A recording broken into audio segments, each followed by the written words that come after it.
adventure, and entertaining. I think those are three good words to describe this movie. Hi, Mark. It's so nice to meet you.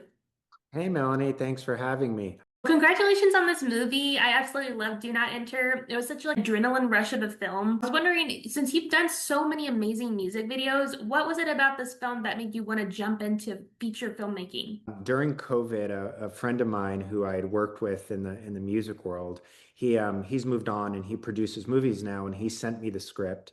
And the script was just so fun. I don't know another way to say it. It was just really entertaining. And I think that's because it was, equal parts horror. It's definitely a horror movie. There's definitely eeriness, there's definitely scares, but it's also adventure. And I think that adventure element really sold me on it. It reminded me of something from like the 1980s, and it was just a fun experience. It had such an amazing cast, like such a great ensemble movie. How did you find everyone? The creepers, each creeper brings their own unique personality and skill set to the group. So we went out and we cast for them, and there's a lot of great young actors out there, and I think we found some of the best of them. So, what are some of your horror movie like influences? What kind of influenced some of your decisions in directing this film? I mean, I have so many horror movies and other movies. I mean, I got everything from like The Descent, which was, a horror adventure movie. I mean, even like other creature movies, or even something like Indiana Jones. I mean, I mean, who isn't an Indiana Jones fan? But just like that iconic kind of like adventure stuff. That element, having that in this, I thought it, was something different.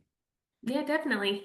I really love the setting of this film. Being set in like an abandoned hotel, like it feels so big but very claustrophobic at times. I was wondering if you could tell me a little bit about like the filming locations.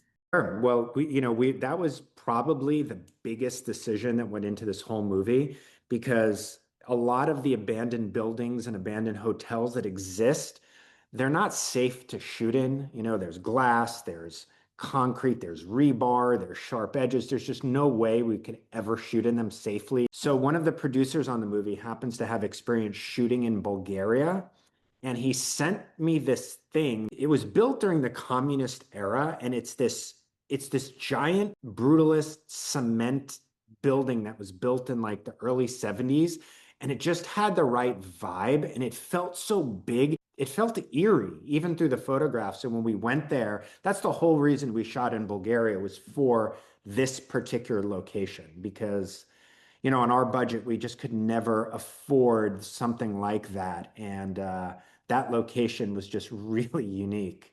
That's amazing that you found that because it was so effective. It really brought you into the setting of the film. Like you felt like you were in there with the characters. It was really creepy and just really great. So glad you felt that.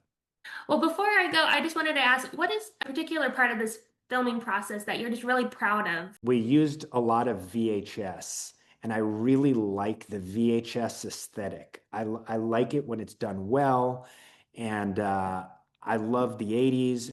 It was almost like certain piece of this were almost like VHS art, and it's really creepy and weird, and I really like that part of it. I think it's so cool. The aesthetic of this film is really interesting and it just has a great cast, and I think you did a wonderful job. So thank you so much for talking with me today. I really appreciate it.